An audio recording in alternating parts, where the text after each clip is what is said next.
सोलापूरकरांसाठी अतिशय दुःखदायक बातमी समोर येते। अरण्य ऋषी मारुती चितमपल्ली यांचं काल राहत्या घरी 7:30 वाजता दुःखद निधन झालंय। वयाच्या 93व्या वर्षी त्यांनी अखेरचा श्वास घेतला।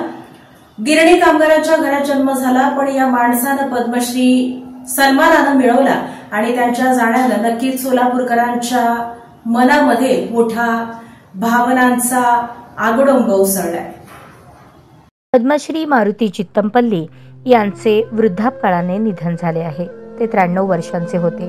मागील महिन्यातच त्यांना पद्मश्री पुरस्काराने सन्मानित करण्यात आले होते। सोलापुरात राहत्या घरी त्यांचे निधन झाले।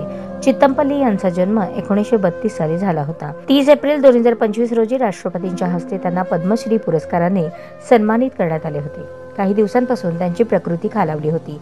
ज्येष्ठ लेखक, आंतरराष्ट्रीय कीर्तीचे पक्षीशास्त्रज्ञ, वन्यजीव अभ्यासक मारुती चितमपल्ली यांना पद्मश्री पुरस्कार नुकताच जाहीर झाला होता।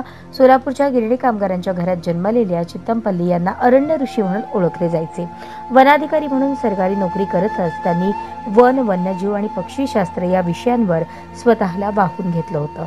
चितमपल्ली यांनी सोलापूरच्या TM पोरे स्कूल आणि नॉर्थकोट टेक्निकल हायस्कूल मधून शालेय शिक्षण आणि दयानंद महाविद्यालयामधून उच्च माध्यमिक शिक्षण पूर्ण केले।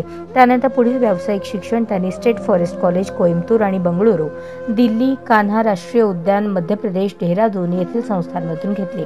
त्याचबरोबर त्यांनी संस्कृत, जर्मन, रशियन भाषांचाही अभ्यास केला।